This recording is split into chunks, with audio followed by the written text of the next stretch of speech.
For the first time ever, the price of gold has topped the $5,000 per ounce mark, smashing records as investors scramble to park capital in what many are calling the ultimate safe haven. Is this sudden rush for something shiny just fear talking, or is something deeper at play? Stick around because we're gonna get into it. Welcome back, everyone. My name is Terra McBride, and I'm the Chief Marketing Officer at Prime Capital Financial. For more than 40 years, our firm has helped thousands of investors feel more confident in every step of their financial journey. Our clients are at the core of everything we do, and we believe empowerment begins with information, which is why we take the time to unpack the latest news and get to the important stuff that headlines simply cannot tell you. Today, we're peeling back something that's caught the attention of investors from Wall Street to Main Street: gold. While it seems like gold is always in the background of financial discussions, we've seen a notable rush toward the metal recently, which has us asking the basic question: why? With us to unpack all of this is Clayton Allison, just Clayton this time, portfolio manager here at Prime Capital Financial. Will is not feeling well this week, so we've got Clayton kind of carrying the load for both of them. I'm pretty sure Clayton didn't wear his gold grill for today's episode, but I bet he's kicking himself now at the oversight, right, Clayton? So let's get into the questions, Clayton.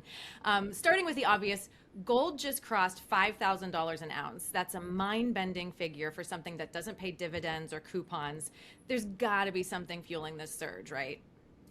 Yeah, first off, thanks. Yeah, I forgot my grill at home. I'm not the biggest one into being about jewelry, so I probably should have picked that up today. But thanks for asking me about it. Now, gold crossing $5,000 an ounce is monumental. Obviously, that's quite the threshold that everybody's been kind of seeing for a while now, and that marks quite the run-up that the metal, along with silver, has had over the last year or so, just exponentially, soaring.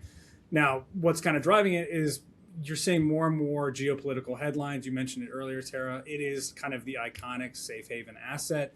When you start to have policy concerns, there is uncertainty in the market. A lot of people and institutions like to flock to gold. It is physical, it is tangible, and its price is dictated by supply and demand. It is not relying on other facets of the economy or the market to kind of derive its value. Now, there are some, broader ETFs and things of that nature that can influence that price to an extent, but right now we're seeing a lot of uncertainty, a lot of policy uncertainty, trade tensions, and a lot of that does provide a lot of tailwinds for gold at the broader scale of things for the market.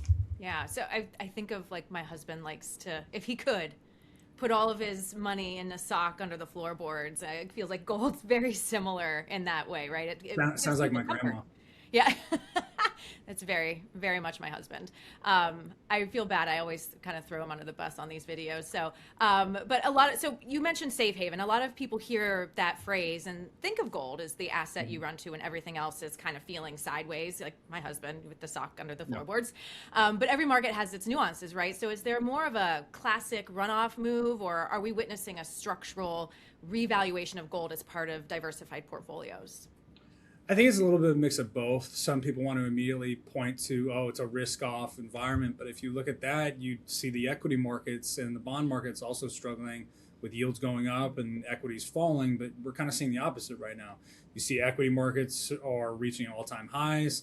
Bond markets seem to be doing well. Yields have not blown out yet. So while that may be part of the underlying cause, that maybe some people want some, risk off in this environment, they, lean towards gold.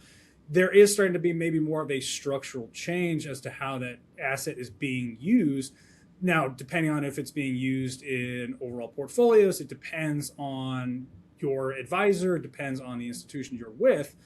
But we're starting to see much more institutional uptake in the asset rather than just retail investors. You've got central banks across the world starting to essentially, collect it themselves to kind of have a neutral asset that cannot be, manipulated as much as, say, foreign currency rates and interest rates while trade tensions are going on. So I'd say it's kind of a mix of both. You're starting to see a lot more institutions start to really incorporate that as a kind of safety ballast in portfolios rather than just appeasing a more behavioral aspect of things.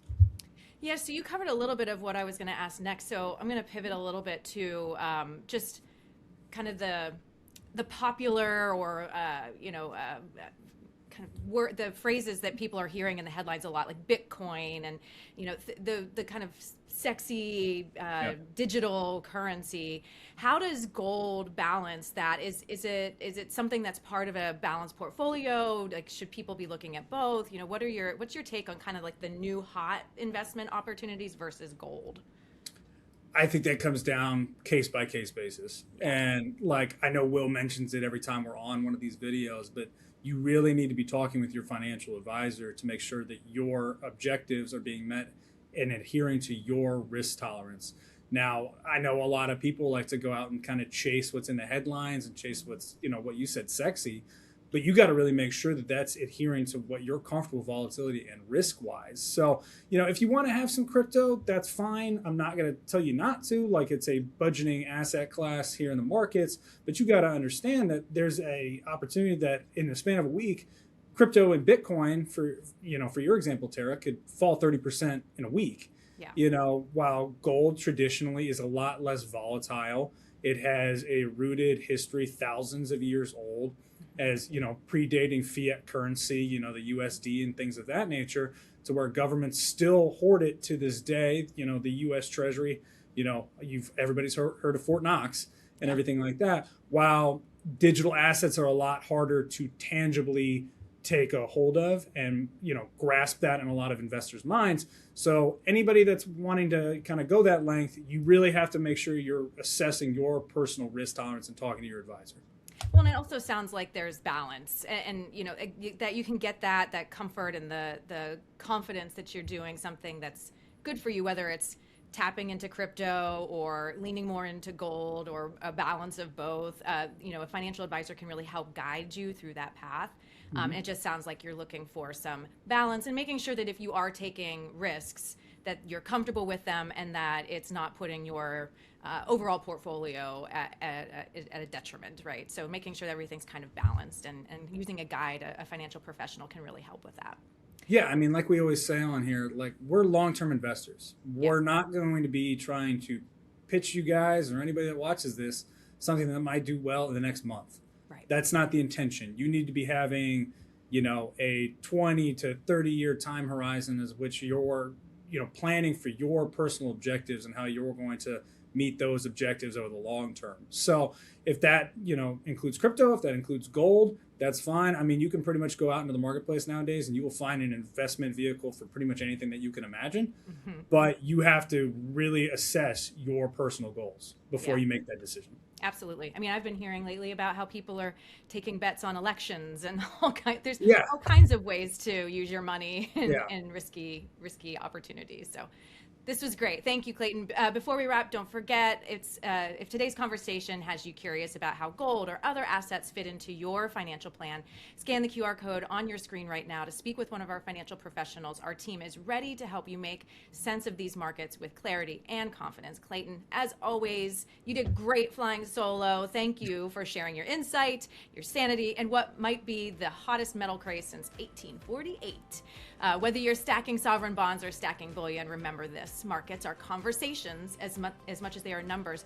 You don't need to speak that language. We've got the professionals here who can translate what's going on for you. And if you enjoyed today's episode, hit like, subscribe. I never ask you all to do that.